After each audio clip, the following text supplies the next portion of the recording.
Broadcasting to you live from the Milky Way galaxy, the solar system, planet Earth, on the spookiest day of the year. It's Halloween!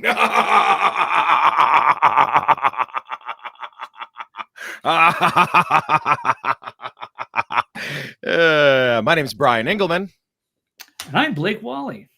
And it is Tuesday, October the 31st, 2023. This is the Agree to Disagree show on the new American media because the old American media has failed you. Go to thenewamericanmedia.com. Find the new American media in all of the places. Today's show, I think we're going to lead with a sports story, which is why I did the crossover to my other show called The Unhappy Hour Sports Show. Sometimes sports and current events collide and they're worth discussion. This one is worth discussing. We're going to get to it in just a minute, but make sure you're also following Blake on all of his socials.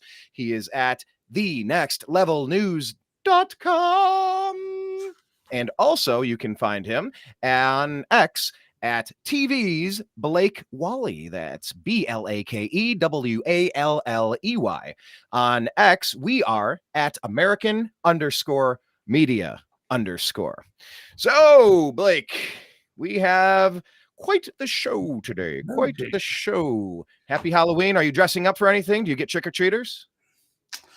Not really. No, I'm not really planning on much today. Not in my area without getting into too much of the details. No, not exactly.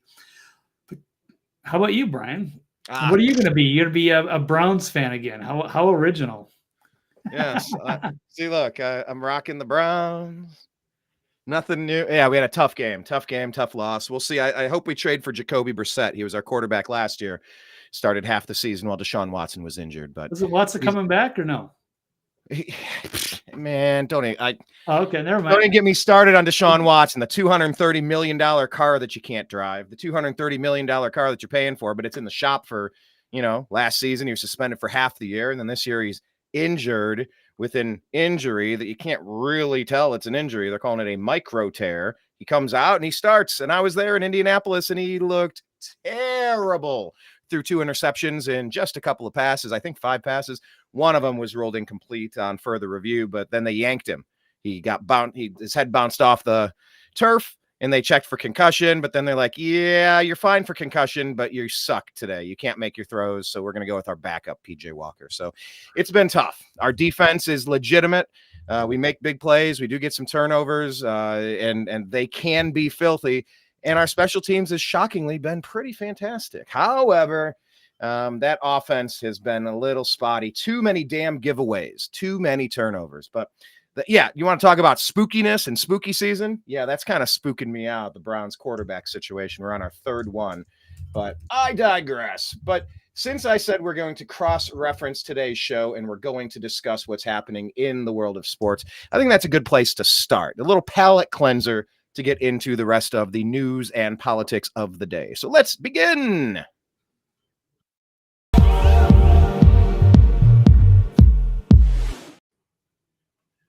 All right, Blake. So we have a story out of the sports world. I read the headline and went, oh, man, that's awful. And that was it. I just moved along. I shared the story and went, oh, that was a freak accident. Okay, well, there you have it. I'm not a huge hockey fan, but I've watched enough hockey to know what hockey looks like. Then I started hearing rumblings that there might be more to this story. And then I found the video and I reached a conclusion. So let's start with you, sir. What can you tell us about this situation? Let me pull up the caption here. The question for you, agree or disagree that the brutal hockey homicide was actually a freak sporting accident? That's a reverse way of how I would have asked the question, but you typed it out. So agree or disagree that the brutal hockey homicide, it was just a freak sporting accident? What say you? Yeah, I think it was play gone wrong. Obviously, I don't think the guy tried to. There was a murder on the ice, like an actual murder. A man died as a result of a ice skate hockey, blade slashing his throat in a a maneuver. It's a violent sport. People do hit each other and have plenty of contact. But this seemed to be excessive. And at first, it seemed like, oh, maybe he just fell off balance. Obviously, I don't think he tried to murder the dude, but he is. Upon further review, it appears that the guy that was involved, there's a couple of players. The guy that attacked him had like the most penalty minutes in the league. Like he had a reputation. Yeah, so let's pause right there. Let's make sure we do the who, what, where, when, why. The where would be an English game overseas. It involved two hockey players. The guy who was killed on the rink. What was his name? He used to play for the Pittsburgh Penguins at some point. He was a younger guy, 29 maybe. What was his name? His name is Adam Johnson. Okay. And yes, they were both. It's like the minor leagues, I guess. Kind of. So he was in the NHL briefly, and he was still kind of semi-pro. And they have like a league over in England, and they were in a game. And yes, unfortunately, it resulted in a horrific tragedy with blood all over the ice, and not because of fighting, but because of an actual fatality. So police are investigating the death of American ice hockey player Adam Johnson after his neck was cut by a skate blade. He was playing for the Nottingham Panthers and the Sheffield Steelers when he suffered the skate cut in a Champions Cup game on Saturday and died in the hospital. He was a Minnesota native who appeared in 13 NHL games a few years ago. The officers remain at the scene carrying out inquiries, and our investigation into the circumstances surrounding the incident remain ongoing, according to police in South Yorkshire. So we would encourage the public to avoid speculation regarding the incident while we continue our inquiries. Whoa, that's a weird phrase. Yes, because as it turns out, the other player was, I guess, people are speculating that maybe they're covering it up because he was not white. And so if it would have been the other way around, perhaps it would have gotten a lot more attention as sort of a racist targeted attack. Now, again, I do not think it was targeted. I just think that this was the style of play that this guy did. And it went too far. And yes, it ended up being an involuntary manslaughter. But this guy, just had a reputation as being a violent player. So let's take a look. Now, this article is kind of nasty the other way, saying there's a slight difference between how Western media covered a white man restraining a black man in self-defense. This is going into the subway attack and how they tried to destroy that man for strangling a black homeless man. But this is subduing him from terrorizing everybody in that train car, by the way. That's what subduing the man. He didn't just, hey, something about you doesn't strike me right. I want to kill you today. This guy was screaming and terrorizing and threatening everybody on the train, and he stepped in to help. Thank God he was there to help, because that could have escalated immensely. Yeah, absolutely. Yes, good points. So the corporate media immediately erupted after a man died in what appeared to be a freak accident. And that's what I would like to believe. But it was no accident, perhaps. Vigilante violence, brutality. Now that was the Neely story, so I'm kind of conflating. That was Jordan Neely, and Daniel Penny was the ex-Marine who restrained him with the chokehold to save his fellow passengers. But this one was on the game, on the ice. So Petgrave, this is the Steelers player here, Matt Petgrave, skating towards Johnson with his leg in the air, slashed his rival in the throat. Johnson immediately collapsed before a referee and teammate usher him off the rink, and a deluge of blood streaming down his neck and all over the ice. and he eventually wound up dead. So Petgrave, he's a 31-year-old Black Canadian. He has quite the track record of malfeasance in the Elite Ice Hockey League, reportedly racking up the most penalty minutes in all of 2022 and getting kicked out of games. Saying he's let's pause it right there. Go ahead and keep reading. If you care to turn away at this point, go ahead and turn away at this point. Are you going to show the video? Yeah, I have the video pulled up. It's a little grainy, but graphic. but you'll kind of get the gist of it, because I didn't have an opinion on it until I watched the video. So anyway, if you want to turn away, turn away. I made the comment today, just between that innocent dancer what was it, that Israeli concert that was had her legs broken and her naked body was paraded on the back of a pickup bed, and then they found her skull yesterday. We're so desensitized to seeing these acts of barbarism and brutality and just the worst that humanity has to offer. It's terrible, but I'm not going to show this video to exploit the situation. I'm showing this because it needs to be seen if you also want to make your own determination on it.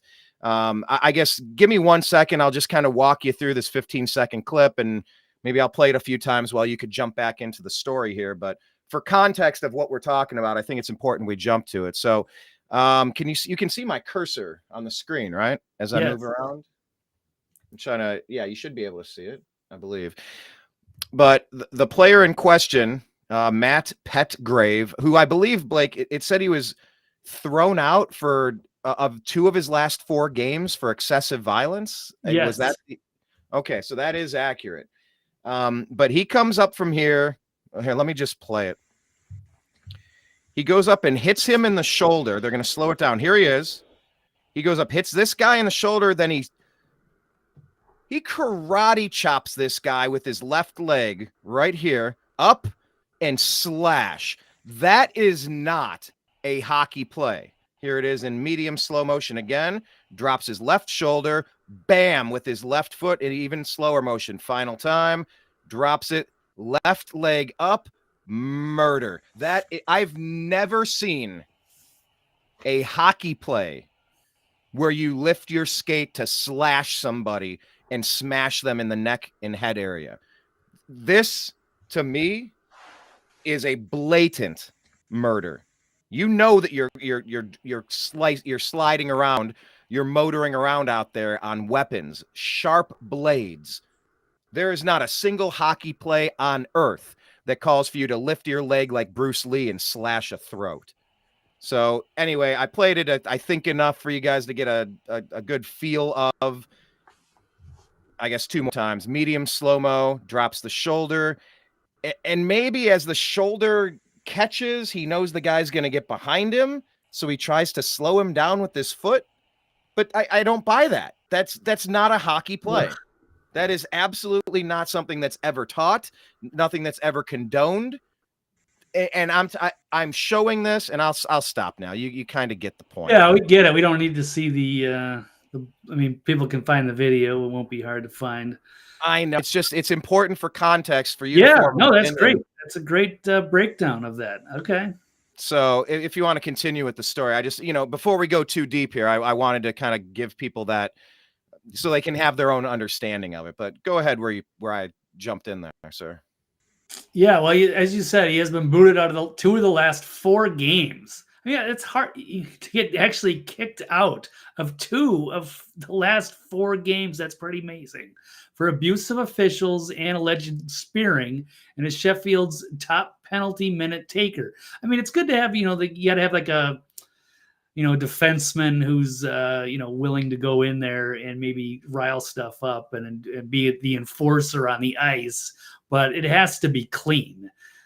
You can't just take shots like that. I've never seen that. I mean, I don't watch a lot of hockey, but I've never seen a guy like lift his skate or use his legs or kick somebody. It was like something out of an MMA match. It was something, and I'll tell you what, he got his leg.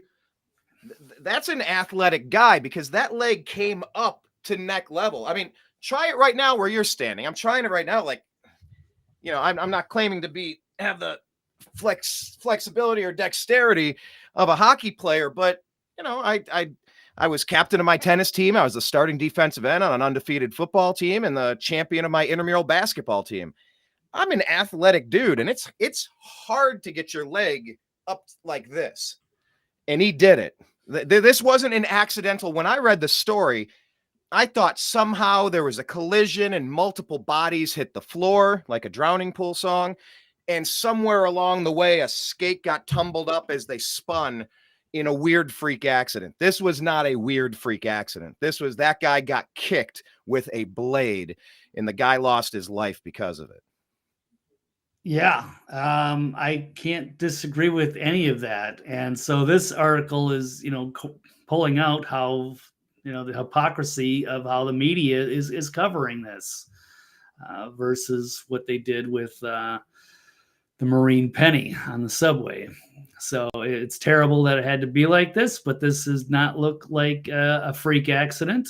This is the headlines that they put it out on CNN, Fox, Yahoo. It's just they were all just calling it a freak accident. Heartbreaking freak accident, dies after getting cut in the neck, freak accident. Yeah, they keep using the same line.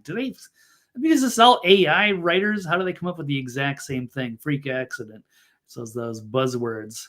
By the way, Dreamer Ultra, welcome. If you're watching if you're watching anywhere, please leave your comments. We like to read them. Dreamer says, I don't know hockey, but it seems obvious you should never leave the ice with your feet, right? Unless you want to hurt somebody. Absolutely. That is my take completely.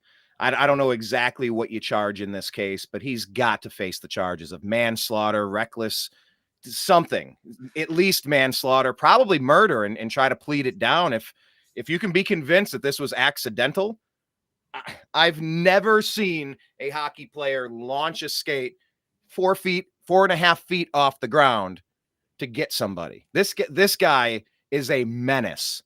Not only should he be banned from hockey forever, he should be in a cage. This guy took the life of an innocent dude who was just out there playing a game. A menace of a human being.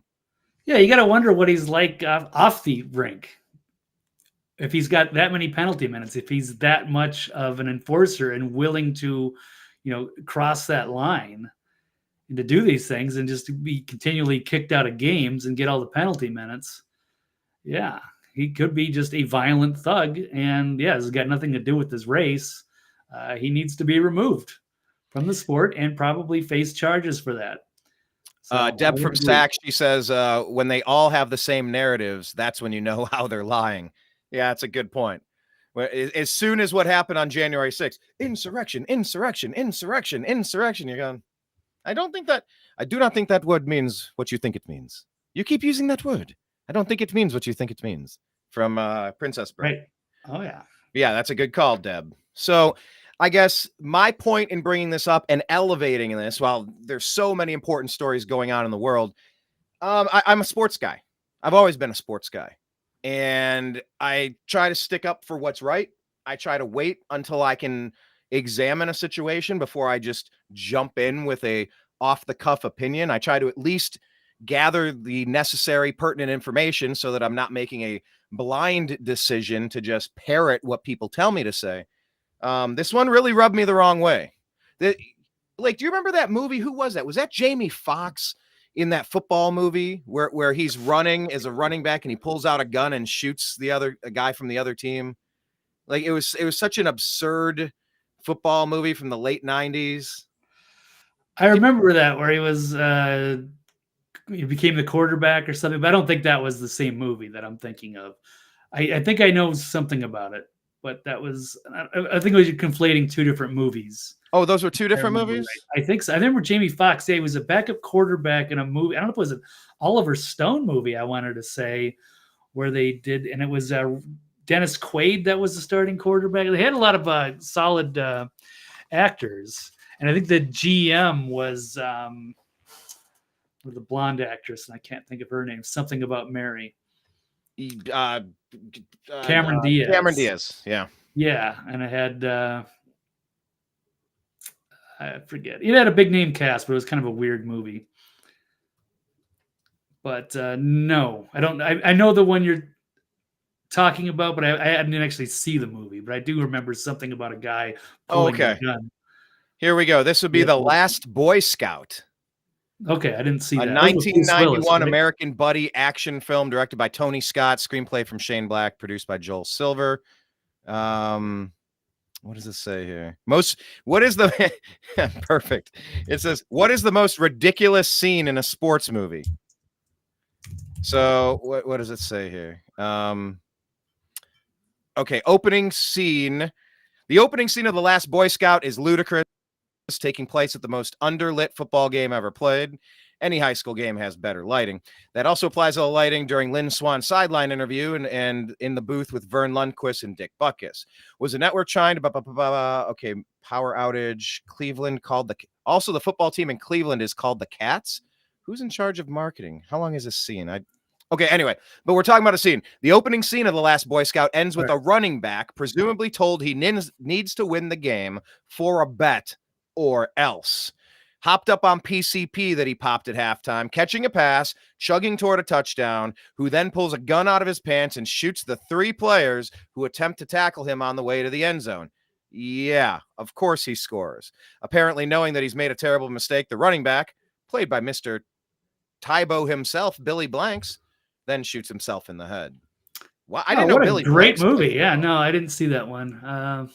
The Last Boy Scout. But something as absurd as that scene, as when I typed it in, this was this whole article about what's the most absurd scene in sports history. That's how absurd this murder on the ice was to me. As unfathomable, that's a weird word to say, as unfathomable as it is to pull out a gun and shoot 3 people to score a touchdown before shooting yourself would be on a football field. That's how ridiculous this was, that this guy lifted his leg 4.5 feet up to kill that other player. I can't believe that it happened. I've never seen anything like that, Blake. Yeah, well, hopefully we'll never see that again. Bringing up new rules that they're going to require everybody to wear a throat guard. I think starting January 1st, they will not allow that to happen in hockey again after, that incident. That could have pretty devastating for the sport. And there's going to be consequences for that. Anyway. All right. Anyway. Well. All right. So that's one. I'm following Halloween, it, and I'm awful, grisly, gruesome Halloween story. Hopefully it ends there. No, but there's more.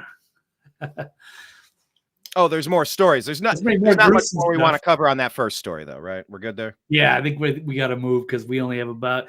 sorry, we just got a little late start today, and then we're going to have to cut it a little bit early, but we still got about an hour, so we got plenty of time. So let's go to story. Glad to have everybody here. Yes.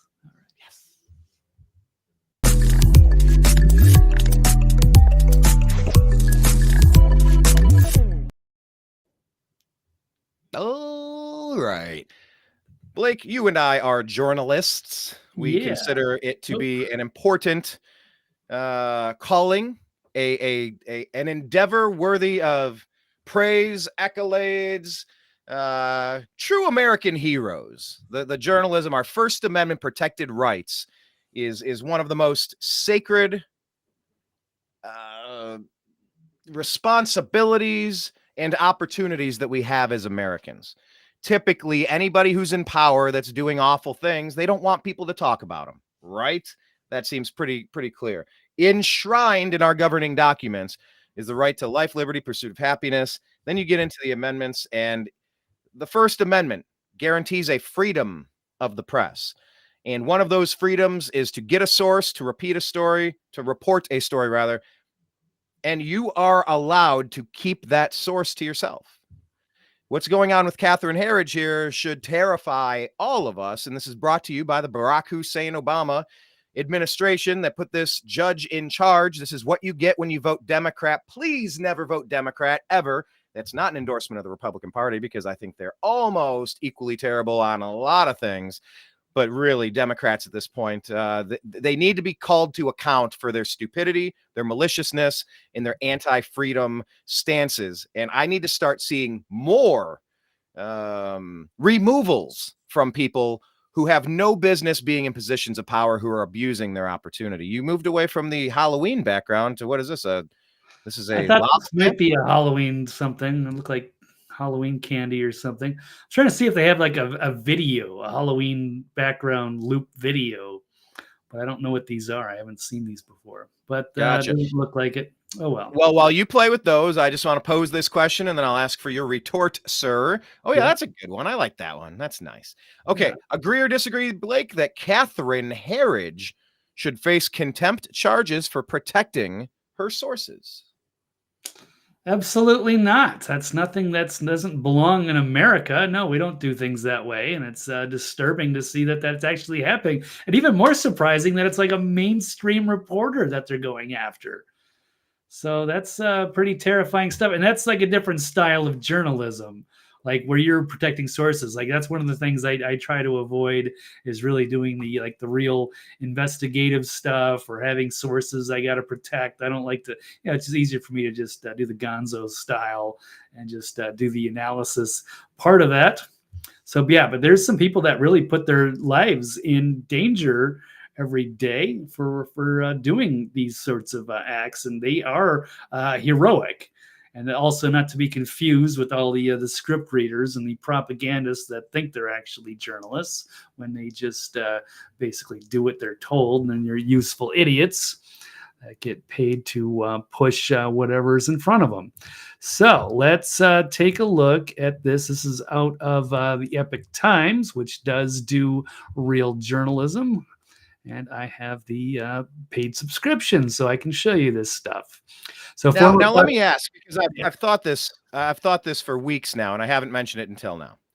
You pronounce it. How do you pronounce it? It's either Epic or Epoch. I've heard it. I go with the third one. I go with Epoch. Okay. Yeah. I mean, I don't know. Because to me, my ear catches Epic, where I would read it EPIC. Right. Epoch is pretty like Epoch Shakur, one of my favorite rappers. Okay. Yeah, I'll go as Epoch Shakur for Halloween tonight. How about that? There you go. I think that's a great idea. I bet I have a bandana somewhere, but no, I just was curious. I get fixated on pronunciations and word choice, and you know that about me. I'm a linguist. Right. I'm a cunning linguist. Anyway, go ahead. Nice. It's not a band. It's a play. It's a play on. Yeah. There's actually a good song by the Cunning Linguists, I think. I can't remember the name of it, but I will have to look that up. All right, we're going to get sidetracked here, but good stuff. If only we had more room. All right, so we have former Fox News reporter refuses to reveal her source, now faces a contempt charge, which carries a potential jail sentence. So a reporter with Fox News, when she reported on information provided by a confidential source, is facing a contempt charge because she's refusing to reveal the source's identity despite a court order that she do so.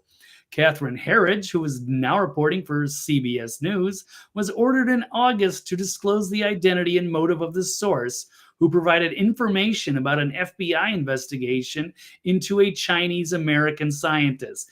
So these are the people that we want to protect the most. Whistleblowers are brave, and the journalists that expose that information and protect the sources, those are people that are commendable and heroic. And American. Don't you mean, Blake, that we should protect the Chinese? Yeah, I'm sure they do. They want us to protect. This is embarrassing for the administration and the corrupt FBI or who have you that's involved in this stuff. And so, yes, they want to go after the whistleblower, make an example. They're turning us into a banana republic type of thing, turning us into a Stalin dictatorship. So, but Ms. Herridge, during a deposition after the order was handed down, refused to answer questions regarding the identity of her confidential source and other aspects of her reporting process and editorial decision-making. That's what lawyers for Yanping Chen, the scientist, said in a recent filing. They asked the court to hold Ms. Herridge in contempt, a criminal charge that can bring jail time. Good Lord. Yeah. U.S. District Judge Christopher Cooper, who issued the order, said Ms. Herridge would likely be held in contempt unless she provides the information. Here is the quote. With contempt proceedings now teed up, one of the two outcomes appears likely. Either Herridge will be held in contempt in the near future and can immediately appeal that order, or, as sometimes occurs in these cases, the sources may release Herridge from the privilege rather than watch her undergo the consequences of contempt. That's from Judge Cooper, who was appointed under President Barack Obama, who wrote in his ruling. So, yes, he was rejecting Ms. Herridge's request to reconsider his earlier refusal to stay proceedings pending appeal. Ms. Herridge hasn't commented on the matter, and her deposition, taken in September, has not been made public. Meanwhile, lawyers for Ms. Herridge didn't respond for a request for comment. So either did Fox News or CBS. Her lawyer said that the judge's August order contained language indicating that he thought he was forced to require contempt before an appeal, but that the court actually had discretion to certify an appeal ahead of a contempt ruling. Anyway, it's here's the lawyers basically said the court should exercise its discretion to avoid forcing Ms. Herridge to suffer a contempt sanction as the price for securing review of her First Amendment rights. Yeah, that's what you would like to see. That's what should normally happen. Tell them to go pound sand. You got no business there. You can protect your sources. You can protect whistleblowers. Now they go after you. They send that chill factor. So as the establishment goes after its political enemies and anybody who might embarrass the administration, like, an Edward Snowden or who's it, Bradley Manning or Chelsea Manning now? Yeah. So yeah, he's one of them. The Manning. Something they do in China or, communist countries, banana republics. Well, here's my question, Blake. Yeah. What I'm trying to figure out is, where is the fast track to the Supreme Court? What is the process to get obvious cases to them so that they can squash them quickly? What is so antiquated about taking so damn long? Oh, yeah, once a year, they're going to rule on 7 things. It's like, we see shit every day that needs attention right now. A gag order on the President of the United States? Fast track, Supreme Court. Yeah, piss off with that. Denied. Next. Oh, okay. A journalist is going to be sued for or going to be jailed for not revealing her source. First Amendment. Denied. That is shot out. Next. Where's the fast track for the Supreme Court? I've been begging. I don't think there is one, Brian. It takes a while. Yeah. So don't hold your breath on that one. Would be nice, but no, there's other lower courts that have to take things first. And then it moves up the ranks as it does is deemed necessary. But yeah, no, it's a disturbing trend. Yes, under the Obama administration.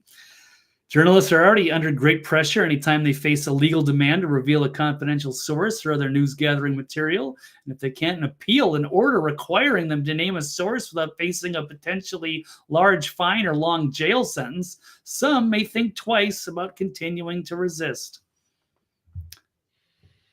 No bueno, man. That's a sad state of affairs. This is what you get when you put someone like Barack Hussein Obama into office, and this is what happens when he is. Well, yeah, is either that or John McCain. So, yeah, who knows? We've already been embroiled between John McCain and Lindsey Graham. We might not even be standing here. The world would already have been destroyed. So, pick your poison. Okay. It was obviously, yeah. There was no winners in that election. Jane says, I agree, Blake. What? To not have to reveal she should not have to reveal her sources, and since she's Fox, she won't suffer the same fate as Assange. Well, I mean, she used to be with Fox. Now she's with CBS, right? Yeah. But was this from something when she was at Fox? That's a good question. I'm not 100%. It doesn't seem like it was that long. That was a while ago. Okay. So maybe she did, and I'm surprised that. At CBS, I think they still actually have Cheryl Atkinson, who is one of the great investigative reporters out there. I'd be curious to go check her out on X Twitter and see what she says about this. But I think I can kind of I think she'll probably agree that this is wrong and a bad trend to set. And it is going to undermine these, the journal and the fourth estate as a balance of power against the corrupt that would like to kill these stories. That's what they say. Journalism is, printing something that somebody doesn't want. I don't know the exact quote. Is publishing things that other people don't want you to see. Yeah, I know what you're referencing. Yeah. It is a great quote if we could figure it out. Yeah, I don't even remember who said it exactly, but yeah. So this is terrifying. This is bad news. This is not okay. Just like we have to stand up for that slain hockey player and demand justice in the criminal courts, we need to stand up for journalists who are being attacked. They have rights. They have special rights. You only have a free and independent press when you can remain free and independent. And when you have overreaching activist judges trying to usurp the power, the limitations and protections and freedoms of our governing documents, this judge should be removed from the bench. He should be disbarred. This is just ridiculous. You can't be running around doing this stuff. If you can prove they're part of a criminal conspiracy together, okay, I guess you might have a different case there, in which case 90% of the lying legacy media should be thrown in Gitmo at this point for every one of the lies that they perpetrated on us, especially over the past decade. But we could go back to 9/11. We could go back as far as you want. If you're knowingly pushing propaganda, that's another thing. Where's the Supreme Court with striking down the Obama era rule with the Smith-Mundt Act to allow fake news propaganda to be showed to the American people? Why wasn't that overthrown by the Supreme Court? Where was the fast track to that? Clear and obvious. But instead, it's now part of the operating procedure in this country that, oh yeah, they can lie to you. Yeah, they can knowingly lie to you with no repercussions. We're living for the greater good, Brian. Yes. Yeah. Thank Trust you. your government. For the greater good, of course. All right. Well, that's the latest on that. Obviously, we're looking for an update on the hockey story. Maybe on Thursday, we're looking for an update on the Catherine Herridge story. Maybe on Thursday. Do we have anything else we wanted to cover on that particular topic? Nope. We got all right. Then I think this would be a good time to move along to the next topic as soon as my design button clicks, because it's on a bit of a delay. Here we go.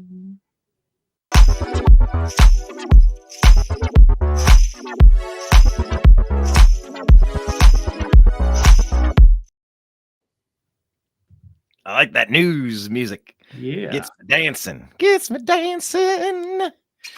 Okay, Blake, agree or disagree that there is a great wait, it's a awakening? Wakening or awakening? I think it's just great wakening. Oh. Wakening from woke. Wake and bake. A wakening and baking. Oh, we should do that. Wake and Bake Wednesday show. I like it. I wish to subscribe to your newsletter, Blake. This is an interesting idea. Wake and Bake Wednesday. Okay. Yeah. So agree or disagree, Blake, that there is a great awakening from woke that's happening on X? Agree or disagree? I am going to disagree until I see more. But we'll see. This is actually from Elon. So let me pull this one up. He has declared the great awakening from woke has happened, but he knows the internal numbers and the the internal the notes, the people inside of Twitter, and they see a lot more and gather all the data and see all the people respond to certain things, and maybe he's onto something. He would know more than I would, just from having all of that access to that data. So Twitter ex-owner Elon Musk declared Monday that a great awakening from woke has taken place. And this is good for civilization. It would be great for civilization if we could kind of, and wake up and kind of come together on what we could agree are truths. But I haven't seen that much of it yet. But perhaps what has been nice about agreeing on truth? The community notes. I've always had this idea, kind of like the thing that's lacking on community notes that I'd like to see is like a pie chart or a bar graph I'd like to see which number of people vote in which way, so you can kind of see a color-coded balance of, maybe, okay, so I could visualize.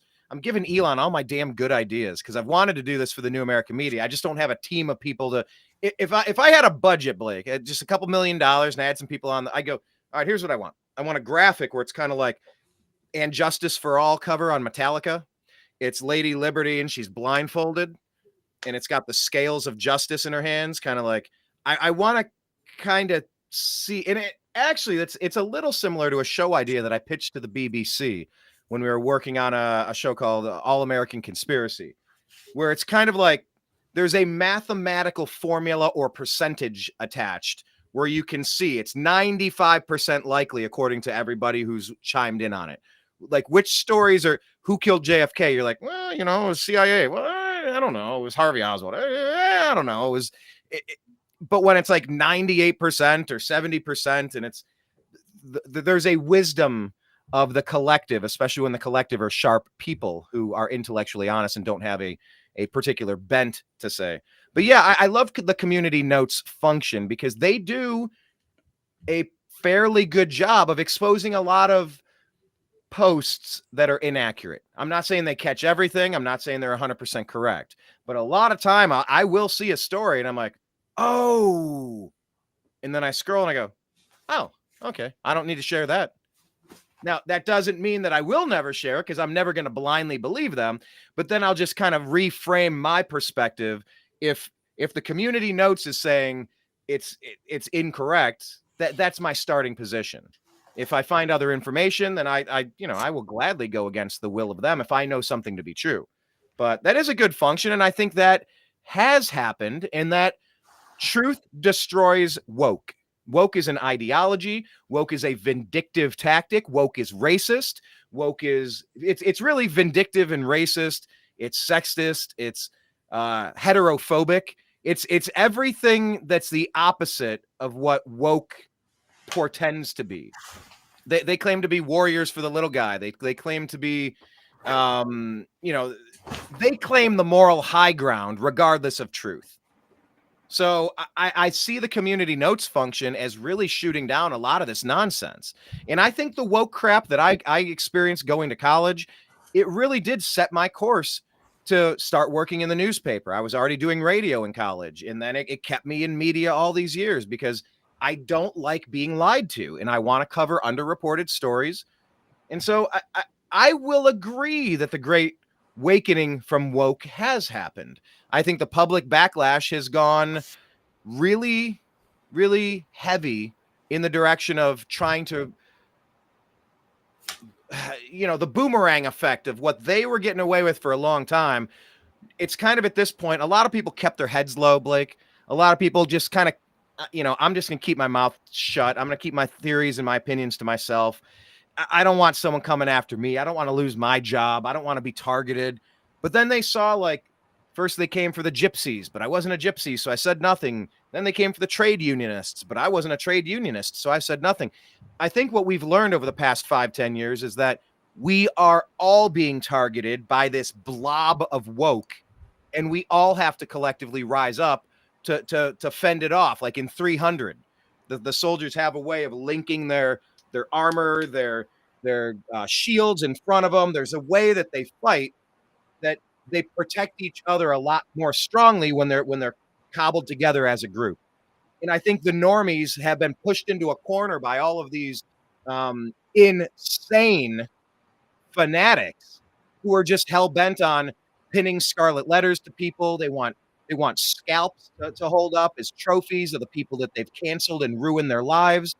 And we realize, and it's one of the best things that President Trump has going for him in this next election, where he should win in an absolute blowout, regardless of what Colorado is doing. I really want to just touch on the Colorado story as well, because that's another Catherine Herridge. How do we fast track this to the Supreme Court and squash it, kind of thing? But what Trump says is, they're coming for you. I just happen to be in the way. Yeah, they're coming for me, but they're coming for you because they're going after everyone. The woke blob, it has to consume everything. And so I would disagree with you there, Blake. I think the great awakening from woke has actually happened. Okay. Well, I'll believe it when I see it. I'd love to see that. I've been waiting for that for a long time. I do like the community notes thing, but I'm not seeing a lot of people come around. In fact, I'm still seeing things are as divided as ever. You can probably bring up the Ronnie DeSantis people who are crazed anti-Trumpers now. I see a lack of, and I was going to bring up another sore subject, but it's going to be something we have to cover again. Is I'm seeing a lot of the Make America Great crowd or what have you that's also divided over Israel, that will just never give anything to what Israel is doing. It's always 100% one side. So I still see a lot of people that are blatantly on one side or another and are not that open-minded. But I am still trying to be cautiously optimistic that there is an awakening and that we'll all start collectively working together and see the truth.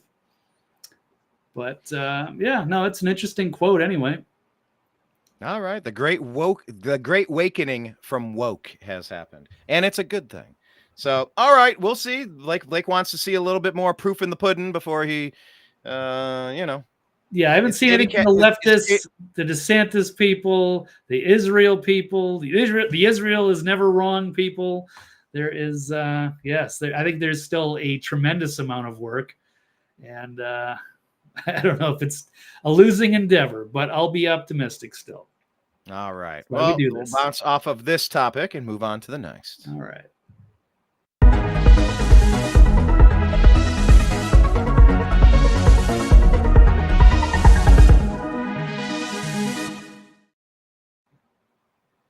This is another one of these stories that you just kind of want to fast track this to the Supreme Court. Again, like an intentional dereliction of duty. This is treason. This is the highest crime and misdemeanor possible. This is blatant anti-American dereliction of duty, aiding and abetting the enemy. Oh, you mean these poor migrants who are just coming in to wash dishes? You mean they're enemies? We're saying that there's a system, and if you sneak in our back door, there are consequences, harsh, severe consequences, because we have to protect our own. Oh, I had a great analogy on this, and it escapes me at the moment. If it pops back into my head, I can't wait to share it with you. But I should have wrote it down. Mitch Hedberg has a joke about that. He says, as a comedian, you're on the road all the time. You're in a lot of hotel rooms, and you're laying on your bed watching TV, and you're thinking of new jokes. Or if the pen and paper are too far away, you have to convince yourself that what you thought of ain't that funny. So I need to start making sure I write some of these really good gems down so I can go back and reference them. Just maybe in a notes section on an app on my phone at least. But I had a really good illegal alien situation that I was going to compare it to, but maybe it'll dawn on me. But Blake, agree or disagree? Whoever ordered to lift the border barrier, that's a weird the cadence of that. Whoever ordered to lift the border barrier should be charged with treason. Agree or disagree? Yes, I am going to agree. And in fact, I took this headline straight from Health Ranger Mike Adams in a tweet with a video. It says, straight up treason. Whoever gave the command to lift the border barrier should be arrested by Texas authorities and charged with treason. Amen. This comes out of InfoWars. Biden regime deploys heavy machinery to lift razor wire for a massive mob of illegals at the Rio Grande. Or Grande. Do we say grand or grande? Anyway, border hot cameras. This is America, Blake. It's grand. Grand. Okay. It's grande on the other side. Yeah. Let's just call it the River Grande.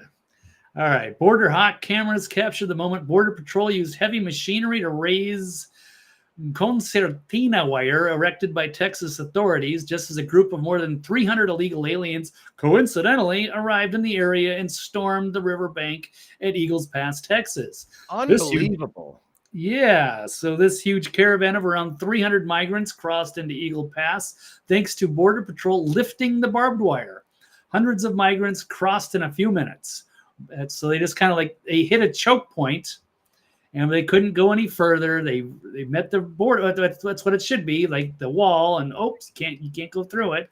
And so they decided, now they have welded gates open before, or yes, they keep getting rid of the wall.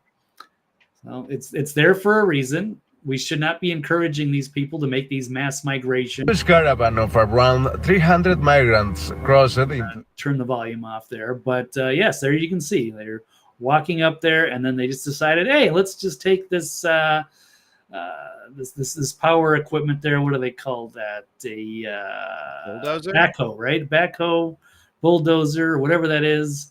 And they just decided, hey, let's just wreck the wall so we can let these people up through the river, over the bank, into America. Hey, why not just give them phones and money and let them go wherever?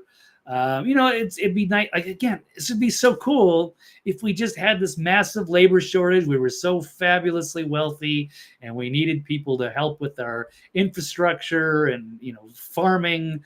And we could bring all these wonderful people, bring them in, give them background checks, give them visas, let them make money, take care of their family. And if they're good, we can keep them. But that's not the way the policy works. And now it's just letting anybody in, especially when we're involved in these wars, whether it's these issues with whether it's Israel or Iran or Ukraine, whoever. We don't know who all of the people coming in are. And so when you're in these states of war, it's usually the good idea to close the borders, but we're not doing either. So it's quite the problem. And they still have not done anything to deter these migrants from keeping the flowing in. It's over 6-7 million, and this just keeps continuing. And who knows how many more we're going to have over this next year, running up to the 2024 election, if we actually have one. So, if we actually have one, are you suspicious that the election will be not? Yeah, with the state of war, and if we're involved in one, they can suspend the election. I think that's a way that, I'm sure that's part of the globalist plan. It's in the playbook, and they could certainly use it. If they don't feel comfortable, winning it themselves, they can just suspend it.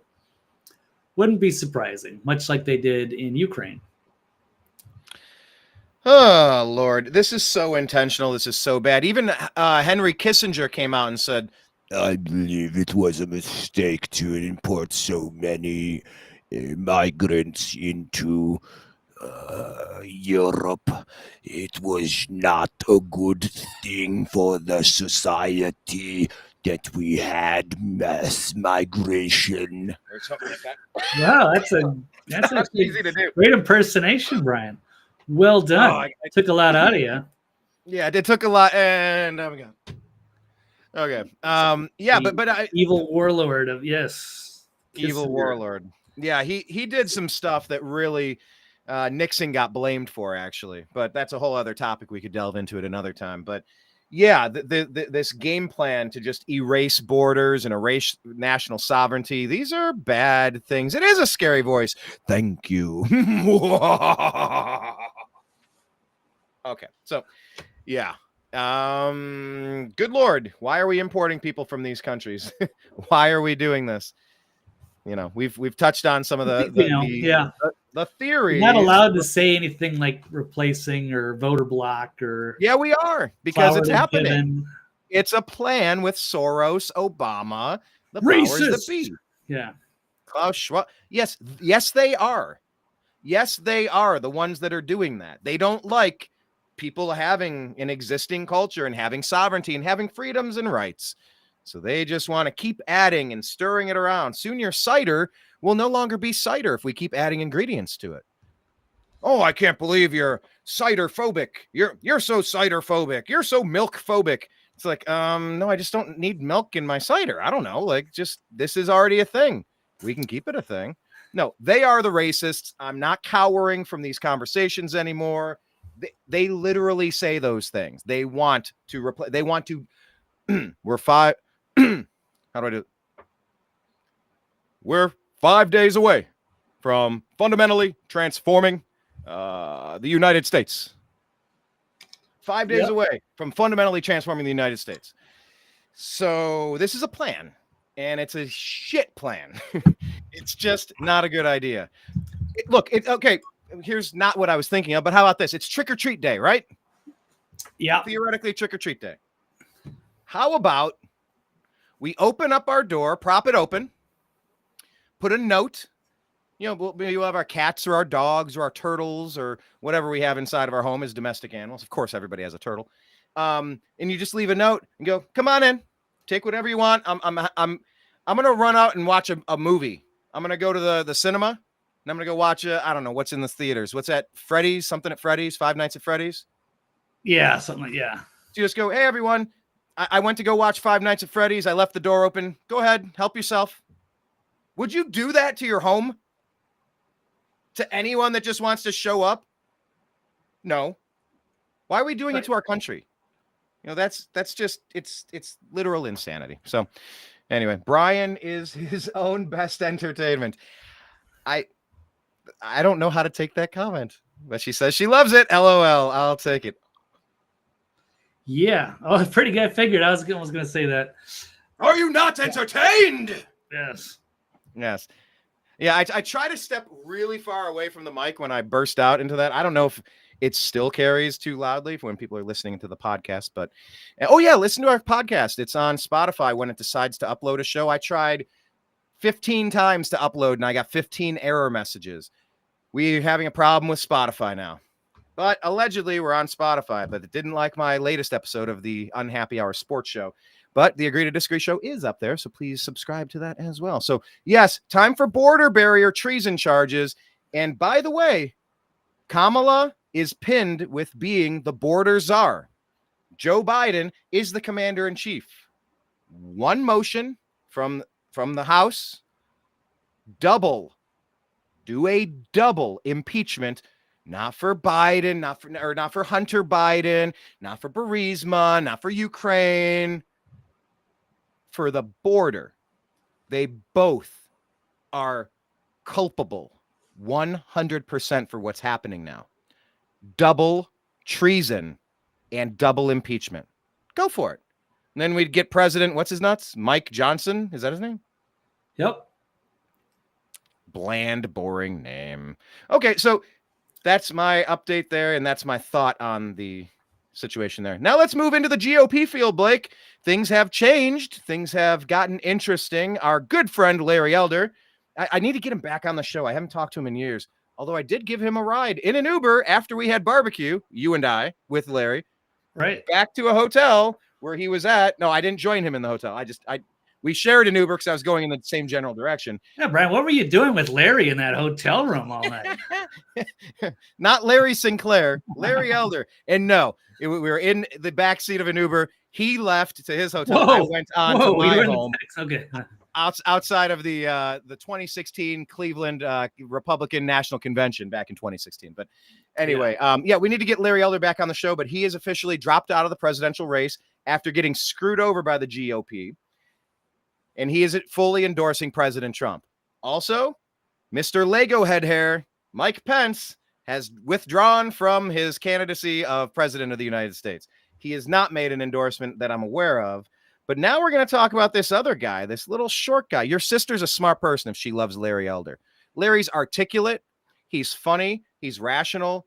You could disagree with him on a few things. Maybe the weapons of mass destruction, he still holds that they did have that and it was hidden. And I kind of understand where he's coming from with that. There was a lot of subterfuge going on and maybe a little bit of false bravado and maybe a little bit of framing going on. Shocking in geopolitics. But Larry's sharp. He's intelligent. He's funny. And he was worthy of being up on the stage there. And the GOP really shot themselves in the foot by not allowing him a chance to articulate the conservative position, the constitutional position, whether you call him libertarian or, he goes by the sage of South Central, if you will, but he's a sharp guy. GOP once again made a terrible move. I need to run that party. It wasn't a terrible move on their end. Yeah. They want to keep all those people out of the field. Yeah. No, they're awful. They're awful. They want what's his face and who's trying to do anything good. No. They want to keep things the way they are. Well, since today's show is going to be short, we're going to move on to this next show. Darn it. I had a really good line there and I fumbled over it. Since today's show is going to be cut a little short, we're going to move on to the next topic about a short man. Yes.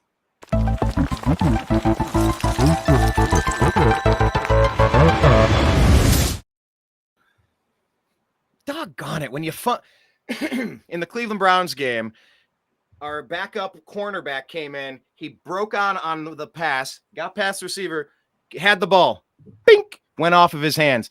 Could have been a pick six, 7-point swing. We lost the game by 4.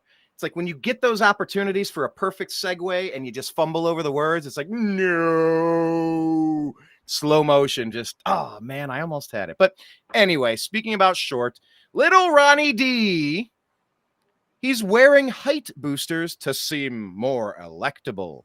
Do you agree or disagree with this, Blake? Oh, I 100% agree. Yes, he's definitely, everyone's kind of giving him shit about why is he always wearing these boots? And I think it was one of the ladies from the Babylon Bee. Is it Ashley St. Clair?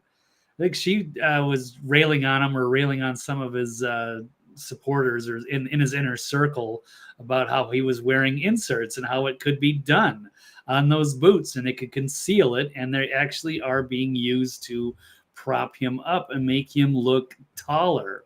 Clown shoes. Yeah, so now we got out of Politico. We got 3 expert shoemakers say Ron DeSantis is probably wearing height boosters. The internet has questions about the boots, and so this person asked the experts. Yes, in the last few weeks, there's been posts mocking Governor DeSantis' strangely shaped cowboy boots, racked up millions of views on Twitter and TikTok, with online sleuths trying to determine whether he's wearing height-boosting insoles to pump himself up against a 6'3" primary frontrunner with a penchant for nicknames, who reportedly considered calling DeSantis Tiny D. But I guess there's Tiny D? Yeah, I don't know if I've heard that one, but there's also Tiny D, but it's Tiny D. I mean, I like Little Ronnie D. I've been calling him that for a while. I've been calling Little Ronnie D forever. Yeah, it harkens back to the Sunny D commercials. But yeah, he's wearing clown shoes, man, and I get it. Like Tom Cruise wears them. I'm in the under 6 foot club. Blake, are you in the under 6 foot club? Yeah. Yeah, I'm like 5'9", so I mean, we're in the. Wouldn't it be nice? Look, sometimes I have worn Doc Martens. Doc Martens have a nice thick tread on them, maybe about yay big, maybe about an inch or 2. I mean, the difference between this and this could be enough to, make the right impression. Let's just say to make the right impression. It's like I get it as an under 6 foot dude. It's kind of the equivalent to padding your bra if you're a lady and you're, maybe you want to appear to be a little bit tall. Yeah, it's normal than you are naturally. Right, especially for some of them that are actually very short. And so I forget what's Tom Cruise. How tall is he? Is he 5'6", 5'7"? I don't know. 6 or 7, yeah. Yeah. So yeah, I get it. It's a self-conscious thing, but it didn't really affect him. He's had an amazing career. So 5'7", yes. Born in 1962. All right. Well, I don't actually know how tall Ronnie D is, but according to, I guess, a old Yale baseball team roster, they say he stands at 5'11". So I don't know. I think he's just kind of run with it, whatever it is. But apparently, I guess they test people and they have to appeal to, the general voter out there. And some of them just prefer a taller candidate. I don't think it should make that big of a difference. But yes, apparently it does. And at least for the GOP and for the strategists behind him, or maybe it's his being self-conscious and going to all these public appearances. So he wants to look taller. And yes, they're pointing out that the boots, and yes, you can wear those. It's almost like, having high heels, I guess. So you can make yourself several inches taller. If that makes him comfortable, then, go for it. But yes, it's definitely, he is doing something to prop up and make himself look taller. So I think he should just be himself and just be like, hey, you know what? I'm a shorter guy. Own it. Now, Trump is a really large man. He does dominate the physical he's like presence. 6'3". How much? 6'3"? Yeah.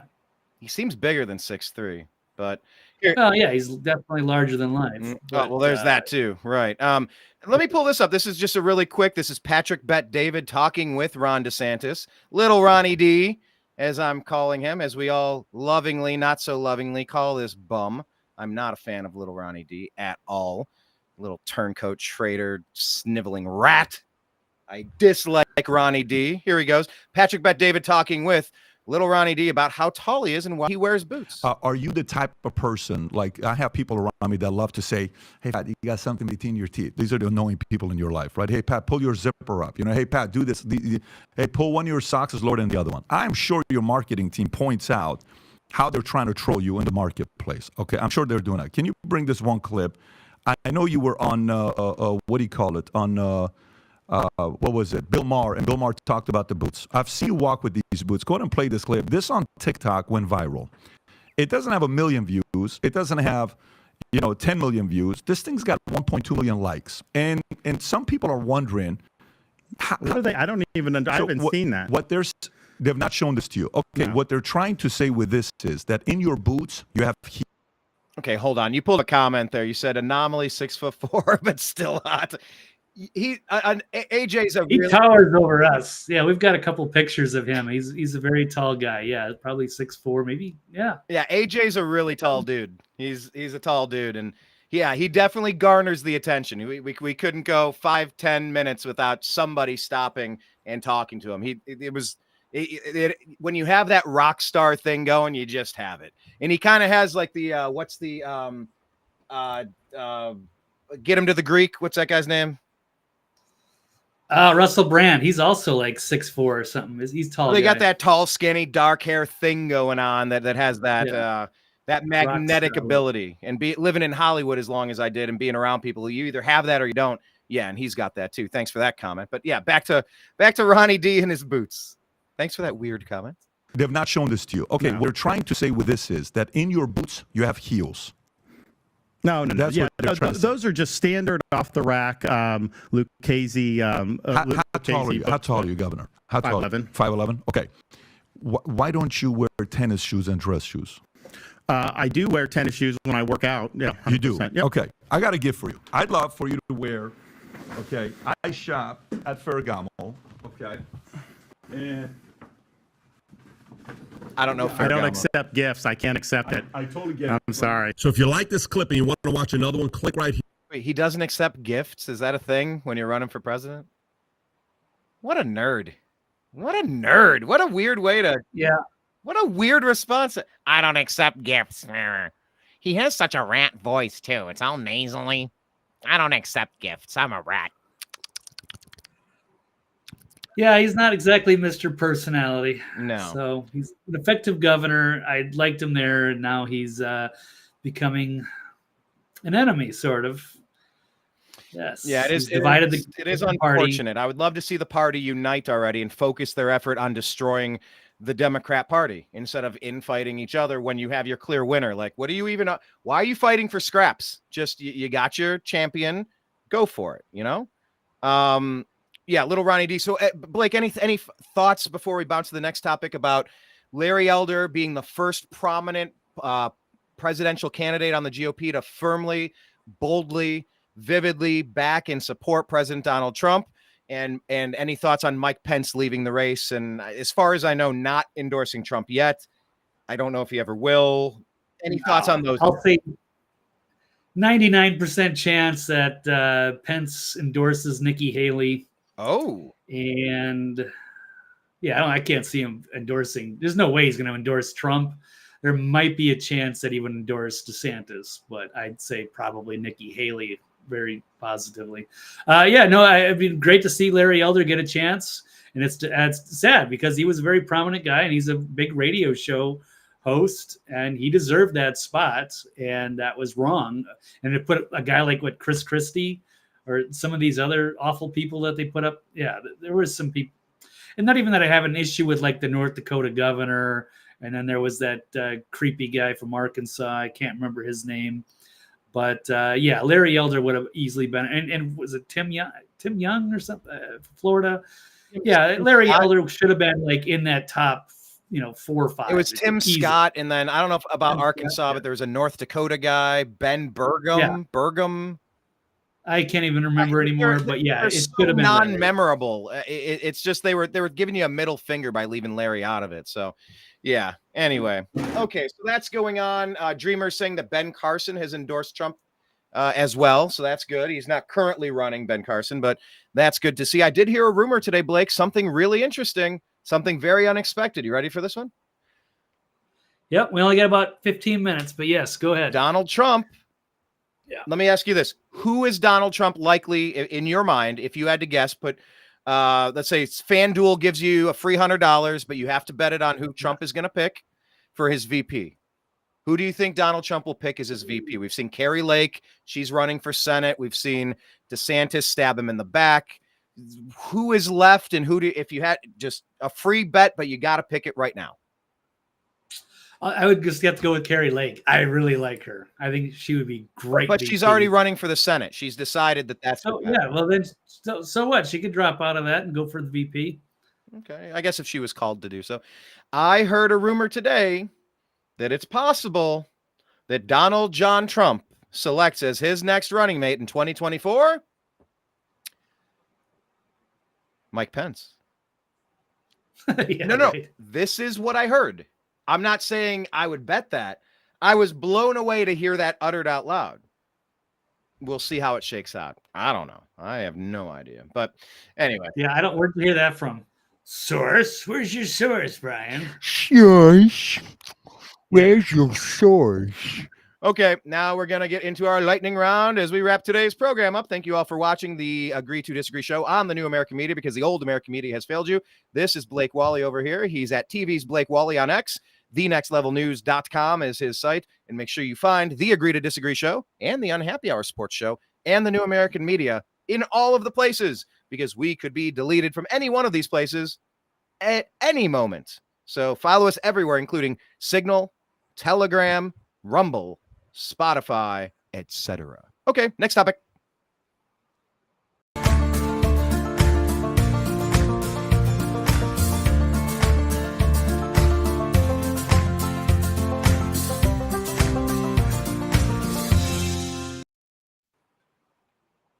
Okay, so this is one of the most important questions that we need to get answers on. And I encourage all the listeners in the chats as they're compiled up and starting to fill up. I need an answer to this. How did the Israeli intelligence agencies not see the attack coming? How did it take them so long to respond and defend themselves? So that's the question. What is the best answer you've heard, and what's the worst answer you've heard? Because it's a fair question. Let's reach a consensus. Is it determined? Do we have an answer yet? That is the next topic, Blake. Agree or disagree that the top Israeli generals failed to warn Netanyahu of an imminent attack? Did Israeli generals fail to warn Netanyahu of the imminent attack? Disagree strongly. Oh, okay. I can't see that happening at all. So they're always on heightened alert, and they have the best security on the planet, and somehow it was let down. It stood down for hours. And yes, this horrific attack on October 7th. And now it's lead to escalations that may be embroiling, half the world into a giant war. So this is terrible. We're trying to get the answers on this. There should be a massive investigation before anybody gets any further involved, any other countries. But yes, there's a blame game going on. So my best answer is that I think Netanyahu did this as an easy power grab, because he was afraid of getting ousted and disgraced. The people were rising up. They were tired of his shit. And so I think maybe possibly run Hamas. That's going to be bold. But I think there's they like that as their radical opposition that they can use. I did have this thought. So you've mentioned many times the possibility that Netanyahu is the one who runs Hamas. Well, it just is at the top Israeli intelligence, just like maybe, we run some of the radical groups or not allied. Not us, but not us, but I mean the United States. Yes, that they have particular enemies or, moderate rebels that they use to do dirty work. So then if Hamas is removed, that would be a huge strike against Netanyahu. Well, they would just find some other radical group, or they would just continue going. It'd be like, declaring the war on terror. It never ends. There's always terror is a word, though. Terror is a good Halloween word, but like Hamas is a specific group that's been in charge of Palestine, then it would just be 20 years, Hezbollah, 25 years. Sure. Well, if it wasn't Hamas, then it'd be ISIS, or it'd be Hezbollah, there'd be other radical groups, or there would be another radical spin-off group of Hamas that forms even somebody more terrifying. And there's another reason we have to invade another country. Like a dog with bees in his mouth, and when he barks, he shoots bees at you. Yeah, pretty much. So that's a Simpsons line, by the way. Story here. I try to quote Simpsons once per show. So there needs to be an investigation, and apparently Netanyahu decided to set the record straight, accusing his top generals of not warning him, because it couldn't possibly be him that ordered some kind of a stand down or allowed this to happen. It must have been anybody but him, including he's throwing his own top generals under the bus. Like, he just didn't know, totally oblivious, wanted, he's always trying to serve his country. And then his darn generals just let him down and didn't warn him about the planned Hamas invasion and attack.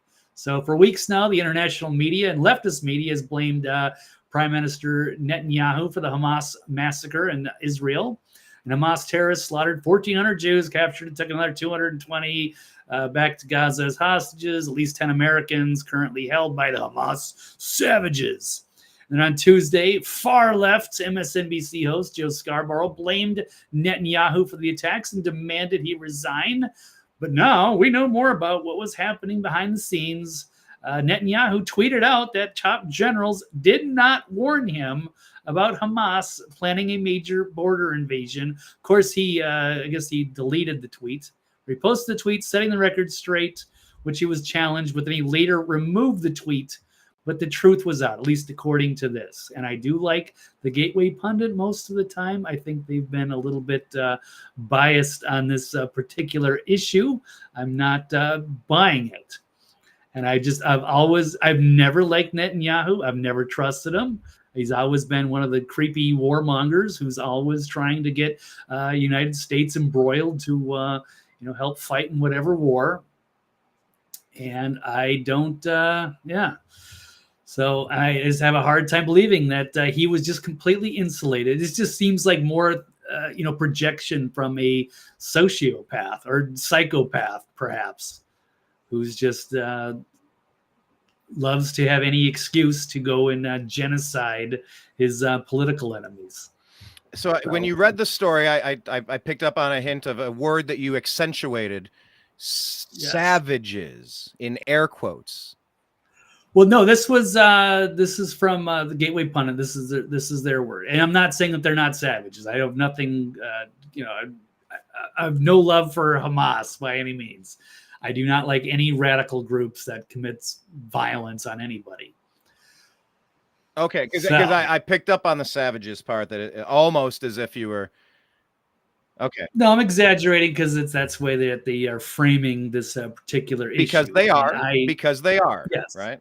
Yes, and they do quite often. And a lot of times I support some of the things that they do. We've had some of these kind of internal dialogues about, with their coverage of, J6 protests or what have you. And sometimes they leave out important information, important facts. They do have their own slant sometimes, but I do subscribe to the Gateway Pundit, and I do like a lot of what they put out. But there are some times where I do disagree. And this would be one of those issues. By the way, I meant to bring this up, and I got a little sidetracked in the need to hurry through. But I just want to the last story that we had. I just wanted to bookend it with this one thing from DC Drano about Mike Pence. Sorry to interrupt the flow, but we'll continue with this. DC Drano says about Mike Pence, Mike Pence has suspended his presidential campaign. Make no mistake, he has been banished forever from the America First movement for what he did on January 6th. We all watched the 2020 election get stolen, and Mike Pence said he would fight back. By the way, go to cisa.gov/rumor control if you'd like to hear countervailing views on that topic. He continues, DC Drano does. He goes, but instead, Mike Pence backstabbed 74 million Americans who voted for him and President Trump. Instead of upholding his oath to defend the Constitution and send Electoral College votes tainted by fraud back down to state legislatures for further review, he fulfilled his role in the coup and helped the DC Uniparty install an illegitimate tyrant. Good riddance, Mike Pence. Hope the blood money was worth it, you backstabbing traitor. Anyway, I just felt it was important to give that, and also encourage you to go to cisa.gov/rumor control, because they have countervailing views on what DC Drano just said, but I got 74 million plus a whole bunch of other million that agree with what DC Drano said. So I thought it was. How about agree or disagree that Brian is trying to run out the clock so he doesn't have to, so we can avoid talking about the subject of Israel? I'm bored with it. I've said that 100. We've done 20 shows in a row on it. We'll cover it, but I mean, it's that's dominating the news cycle, and we have to cover the latest news and current events no matter what. What? But I don't blame you, Brian. If I had to take the defensive position on Israel, I wouldn't want to talk about it either, to be fair. All right. So next topic, we should reject calls for ceasefire until Gaza is wiped off the map. Agree or disagree? We should reject calls for ceasefire until Gaza is wiped off the map. I am going to disagree. I do not like the fact that they are trying to escalate this after thousands of people have now been destroyed in Gaza, and who knows how many injured in the war that Hamas started. Okay. Yes, nice little twist there. 1,700 dead at a movie. Apparently, millions need to die, and then maybe Brian will be like, "Well, I guess that's enough now. Enough blood has been spilt. Every last person, every last Palestinian has been completely removed from the region." I thought you said all Hamas are Palestinian, but not all Palestinians are Hamas. I think this is a war against Hamas, who are the ruling party for 25 years there, who will not stop attacking their neighbors. Yeah, and then right. So how many Hamas do you think have actually died in these attacks versus how many innocent Palestinians? Okay, so this is all right. Okay, Brian, I got like 5 minutes. Do you mind if I please just buzz through? I got a lot of stories that I really wanted to cover on this, so I've only got about 4 minutes now. So I would like to. I got like 20 open tabs that I've not been able to get to. So can we? And then I'll leave, and then you can counter offer everything completely unopposed, because I won't be here to defend anything else. You just ran off 40 seconds. Go. You got the floor. All right, here we go. All right, so intel expert, U.S. and Israeli globalists instigated the Hamas attacks to unleash controlled opposition in the region. So that was the former intelligence officer, Jeffrey Praler, explained the Israelis instigated the Hamas attacks so they could carry on with their own violence and tyrannical plans for control. And now Biden has expressed his all-out support for the plans. There is a leaked Netanyahu video about striking them hard. They need to suffer so painfully that the price they pay will be unbearable. And I know what America is. America is a thing you can move very easily. Move it in the right direction. They won't get in their way. So he can just pretty much say whatever they want, and you say enough stuff about them killing babies and blah blah blah, and people will believe it, and they'll sympathize and get on their side. How about human animals? The sordid language behind Israel's genocide in Gaza as they are carpet bombing the shit out of people. How about this one? Hamas did not bake a baby in an oven, according to Israeli journalists report. They are pulling out more of the shameless atrocity propaganda. And I called this guy out actually on Twitter, John Podhoretz. Used to work for the Weekly Standard with Bill Kristol, saying they baked a baby in an oven. See, it's just meant to provoke an emotional response. But my quick question is, how can you be certain that didn't happen? Just as we can be uncertain that it did happen, how can you be so certain that it didn't? That's the part I don't understand. It's a war and nobody knows anything. No proof. Yeah, they don't show any proof, but then this guy, it's got like 6 million views on this. Look at it. So here it is. Let me pull it up. 9 million views. They baked a baby in an oven from this guy, and then Syrian girls even pulling it out, stealing the history of Zionist crimes and made them your own. Apparently this has happened in the past, and people are calling out. So, and then which I called this guy out and said, this guy's a blithering idiot that worked for neocon Bill Kristol, spreading brainless baby murder propaganda pornography. And then some of the someone's called me out and said, yes, that's horrific. That's how horrific it is. Even the biggest apologists for the Hamas animals can't believe it. And there is video. And I said, prove it. And I'll be more than happy to retract. There's another guy that called me out. A bunch of people like called me out and then they blocked me, so I couldn't respond. This idiot guy Fromage says ad hominem check, blah, blah, blah. Hyperbole. And I said, hey, if the story is actually true, then why do these genocide advocates keep blocking me? Show us the facts. And they also pulled out this lady who was supposedly at the concert who was not beheaded, that they said. Wait, hold on. They found her skull 2 days ago. Did you miss this? Separated from her body. No, yes, you didn't see this? I did not. So please call it out. I don't know, but I am saying that there's the one who had her legs broken and was paraded around naked in the back of a truck, and then they found her skull 2 days ago. You're calling that? Okay, that could be. I don't have a dog in the fight. I just call it out because there's a lot of propaganda, and there could be absolutely on both sides. I tend to think Syrian Girl is more credible than a lot of the people I see on Twitter, like this idiot John Podhoretz. Or even Ben Shapiro or Mark Levin or a lot of these people. So, but I could be very well wrong. I'd be happy to retract it. I just want to get at the truth. But I see them put this propaganda porn out there, and a lot of it's bullshit. And they said the 40 beheaded babies. They never showed proof of that. Now they're screeching about babies in ovens. Oh, really? It's meant to provoke a response. It's meant to get us on their side to fight their war. Speaking of fighting the war, should we draft Zoomers to fight the war? Yeah, no. Yeah, no. No, there should not be a draft. And you get this crazy Netanyahu who's trying to act like this is like biblical times and that he's like some chosen spokesperson for God, and we have to get on the people of light, God's chosen people, to defend against these Hamas animals. And I'm not buying it. You even got Jewish people turning against the Israeli government, accusing them of war crimes and committing genocide. You've got 60% of Gaza residents killed in Israeli airstrikes so far are women and children.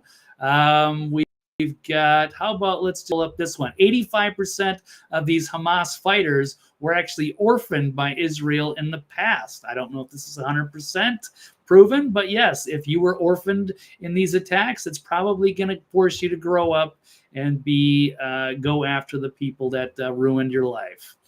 So there is, then finally, yes, watch Zennials, as they call it, are terrified of the military draft as World War looms. So maybe I can run this quick video and then I got to go. So yes, Gen Z is pretty soft like the millennials. I just don't see them going up against Hamas warriors or Hezbollah or the Russians or the Chinese.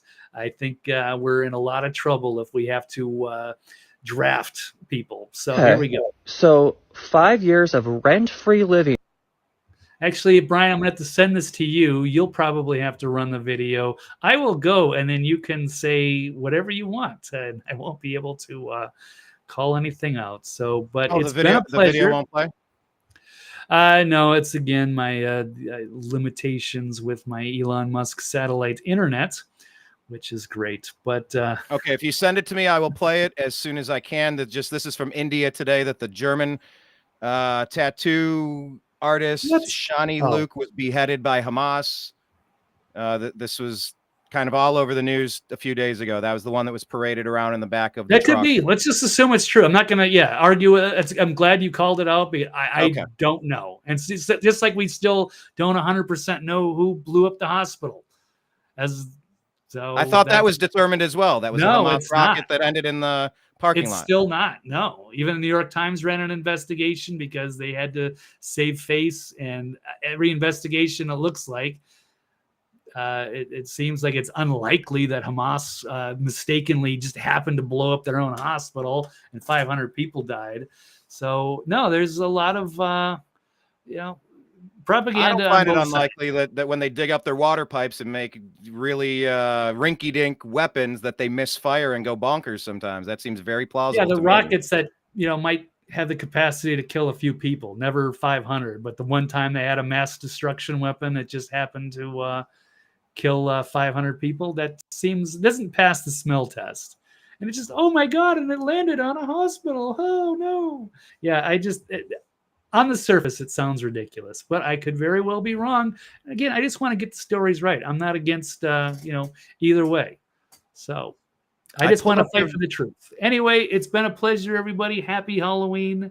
I wish we had more time, but we'll finish it all up on Thursday. I got to run. Take care, everybody. I'm out. Thank you, Blake. He's on Twitter, X at TV's Blake Walley. And thenextlevelnews.com. Where's that video he's trying to... I pulled it up, and it's acting up for me. Maybe sometimes there are videos that don't want to be played. Zennials. There we go. Yeah, we were called Xennials, but it's Xennials. I've never seen it spelled with a Z, although that is probably the pronunciation. Zennials are terrified of a military draft as war looms. Well, that's what you get for voting for this Obama puppet named Joe Biden. Is this the article? It says equity fund. What is happening here, Blake? Oh, good Lord. Where's the... Oh, okay, here it is. Gen Z is looking forward to food and shelter of... All right, here we go. Let's see this.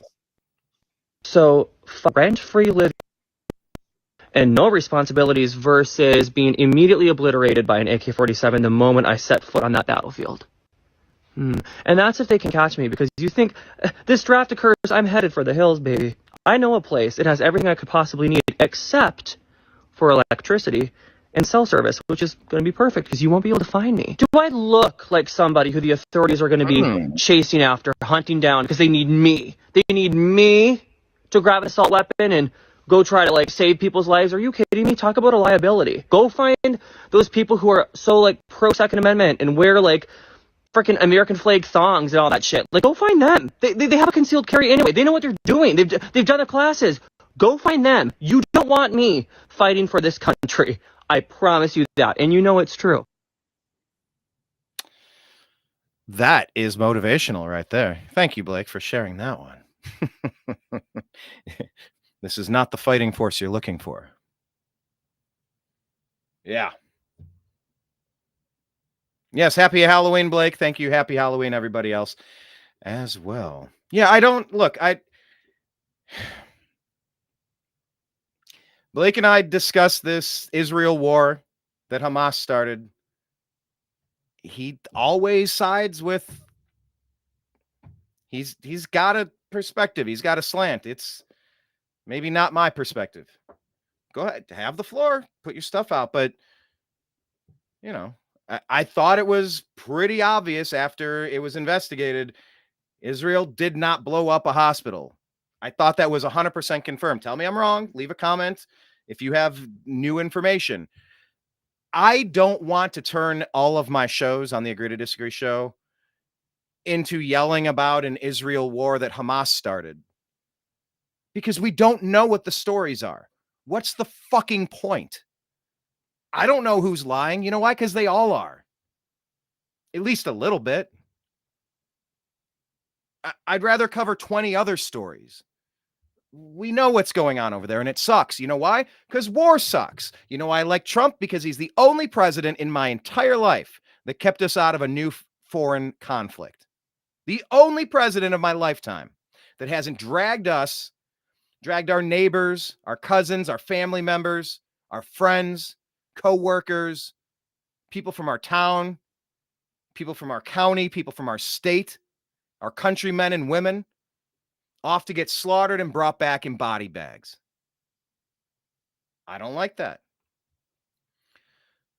Under Barack Hussein Obama's puppet string management and all of his gross little cronies running the Biden regime after overthrowing the United States, look at the mess. Look at the mess that's been created in just 3 short years.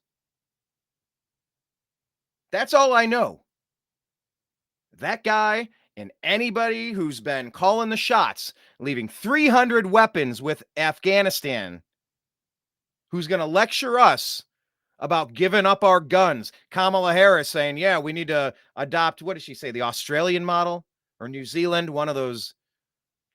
Oh yeah, we should adopt a lack of freedom.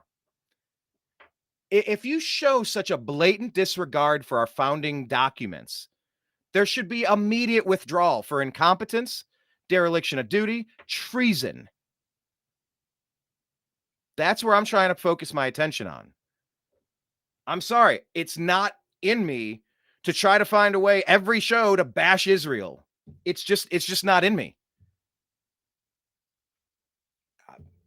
Blake has his perspective. I have mine. Like I said, there's fog of war. That's a very popular phrase for a reason. Nobody really knows the finer details. So getting hyper fixated on this event or that event and this story and that story, especially when you get it wrong. That beheading story, it's like, that was 2 days ago. That was like all over the place. It kind of depends where you're getting your story. If you're literally getting a lot of your information from Syrian girl, I wonder what propaganda you're getting from her. I just a guess. She's going to say it's all fake. But I was fairly certain it was proven when her decapitated skull was found, but her body hasn't been found. Maybe that's not true. We'll report on it and move on, because what else are we going to do? We're just going to yell about a story that we don't know how to confirm? There's a lot to talk about. I just want to make sure we have time to talk about all the stories. Let me just buzz through comments, see if there's anything I might have missed here. I guess maybe just start at the bottom. Let's see. Deb says, God created us all, therefore we are all God's chosen. That language is divisive. Well, but Deb, that's exactly what they say in Islam. They are the chosen people too. Christians are the chosen people because they worship Jesus and God. And they picked the right religion too. This narrative that only Israel is evil because they call themselves the God's chosen people, every religion thinks that they're God's chosen people, not just Israelis. I don't like that argument. That language is said from hardline extremists in Christianity and Islam, as well as Judaism. I mean, is it fear porn to stoke the fires, or is it what's happening? Maybe it's both. Oh, that's nice. Deb says that Blake and Brian have great chemistry.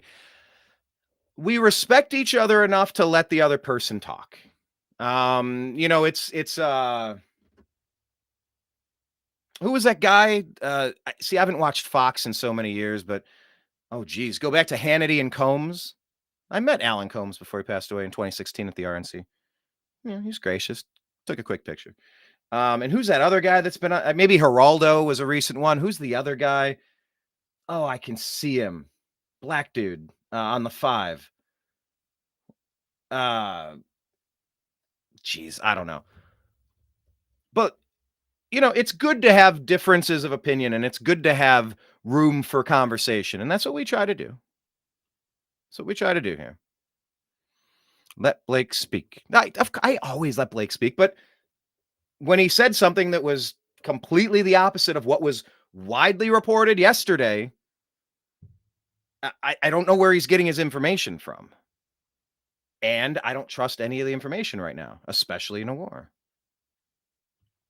Deb says it was planned and they knew it. Oh, it was definitely planned. Definitely planned. Anyway. Okay. Brian, okay, what's Deb saying?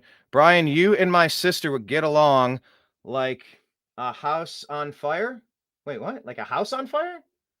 What's a house on fire mean? Is that a good thing or a bad thing? That's thumbs up and smiley face.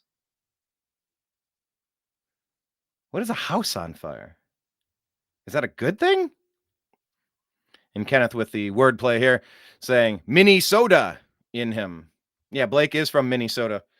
Absolutely. The Minnesota. Geez, I even heard Sarah Palin back in the news. Not Minnesota, but that same kind of Fargo-esque accent. I don't do it very well, but I could practice. I'm a little rusty on it. But yeah, look, my request to everybody is that you please follow the New American Media in all the places. We're on Signal. We're on Telegram, TNAM and TNAM Chat on Telegram. TNAM and TNAM Chat. That is where we go when we're banned by Facebook. Yes, you can find us on Facebook. Let me post this really quick here in the captions. I think I still have it listed up here. It should be here. Maybe I had to delete it. Okay. I guess just search for our private group on Facebook by searching TNAM's The Agree to Disagree Show. TNAM's The Agree to Disagree Show. TNAM, of course, is for the New American Media because the old American Media failed. So make sure you follow us there. So Telegram is our backup for Facebook. We're on X at American_media_. Our backup for that is Truth Social. We are the New American Media over there. Our backup for YouTube. So youtube.com/the New American Media has millions of views, 1,300 some videos.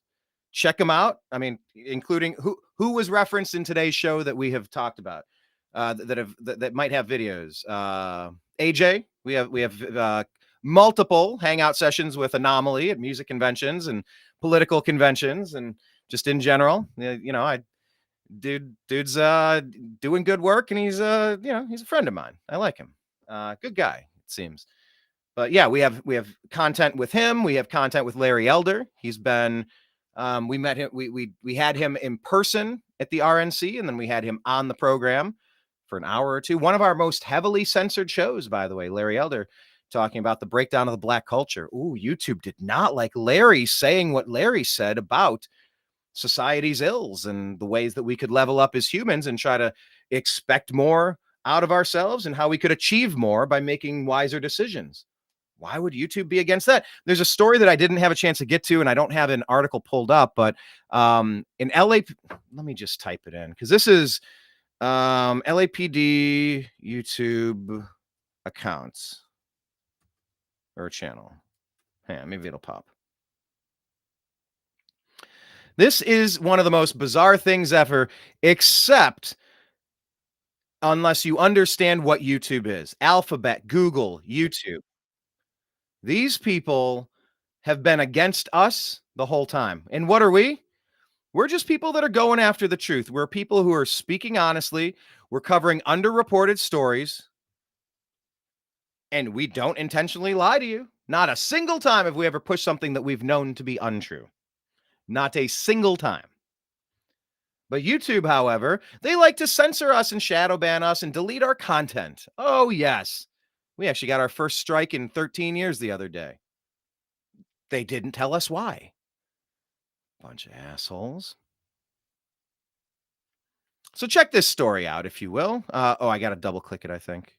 Darn double click. It used to be on this Restream app. You clicked it once and then it sent you to what you were clicking on. Then you could navigate within there and you were onto it. Now I got to click and go back and then I got to leave there and then go back to the other page. It's highly inefficient. I am not a fan of that, but I'm not the software developer that created it either. So here's a story. I'll let this lovely lady, whoever she is, explain the situation. He says it was kicked off of YouTube. Oh, I guess it clipped the beginning. It says LAPD says that they were kicked off YouTube. I'll just reset it. The LAPD says it was kicked off of YouTube after posting a video of a brutal attack. Take a look. The department says the platform temporarily suspended its channel over this incident. They posted footage of an attack in Venice where two suspects beat a man with bolt cutters. So police were hoping that someone would, of course, recognize the suspects. But YouTube apparently decided the video violated its policy. So the LAPD appealed the suspension, but it was denied. In the meantime, police will post these videos to its website. And as we know, they are very critical to many investigations. Yeah, they are. How are you going to find the bad guys unless you show what's going on? You know, I had a little bit of, took a little bit of blowback for sharing the hockey murder. It wasn't an accident. It wasn't a freak accident. The hockey murder. And look, I don't know of a way to put the gray cover on a video and say it's sensitive content. If you'd like to see it, click this and see it so that you're not just scrolling and, I wasn't prepared for that any more than, well, anyway. being surprised with something you're not intending to see. But I do find it curious that YouTube, who keeps messing with us, we used to be monetized. We used to get checks. We used to really care about knocking out the videos because it helped us pay our bills. They kind of moved away from that over the recent years. We did one of the most egregious, and there's a long laundry list of things that YouTube has done to the new American media to try to get in the way of our success. One of them was an Ariana Grande concert, and there was an attack. It was overseas. I forget where, France or something. And so it happened, and I instantly went live. And I did a quick show, maybe a 10, 15-minute show. Covered the event as we knew it. This is at the height of all of these attacks going on. You remember that during the last Barack Obama term, his second term. We're now in his third term with that puppet Joe Biden wearing the skin mask or whatever's happening to his face or whoever that is. We covered the Ariana Grande attack, and we discussed, all right, well, look, we go to a lot of concerts too. Here's what you need to think of when you're going to a concert. Here's what happens if you're separated. You need to have a point and say, look, if we get separated, here's where we meet, at this corner, at this spot. Now, if for some reason we cannot meet at this location, could be on fire, there could be bad guys doing bad things here, we need a secondary location to meet. If something happens when we're inside, so that would be an outside scenario. You do the same thing inside and you pick your 2 points, but then you also identify your exits. If something happens, how do I get out of here? If something happens, is there anything I can do to fight back? Is there a place I could hide?